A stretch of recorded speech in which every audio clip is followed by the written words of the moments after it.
Last year, Red Bull took the huge decision to make their own engines until 2025 following Honda's decision to leave F1 at the end of 2021. 2022 was supposed to be a year of transition, with Honda helping out, especially with the use of the new E10 fuel requiring engine modifications. There has now been a rethink in this collaboration. I'm your host Dillon Shelley, and first up on Formula World, huge update regarding Red Bull Honda engine. Helmut Marko began by revealing that Red Bull and Honda have had a rethink about their engine partnership while speaking to Autorevue.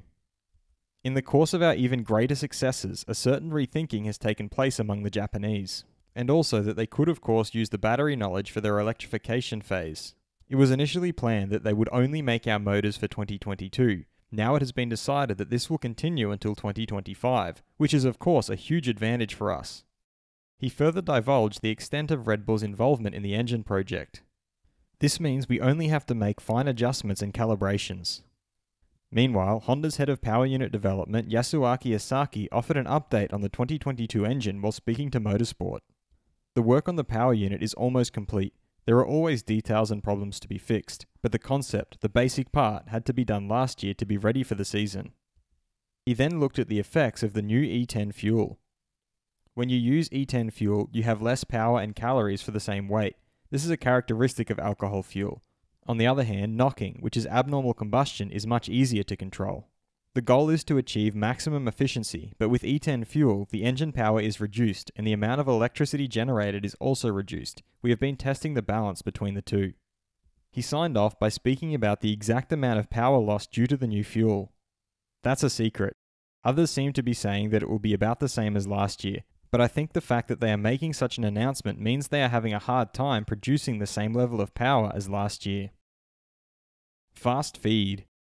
Retired F1 driver Kimi Räikkönen has stated that I don't know why they like me. Maybe because I am what I am, consistently odd or weird, or whatever you want to call it. I think you can do what people ask you, or be what people ask you to be for a while, but I don't think it's very good or healthy in the long run.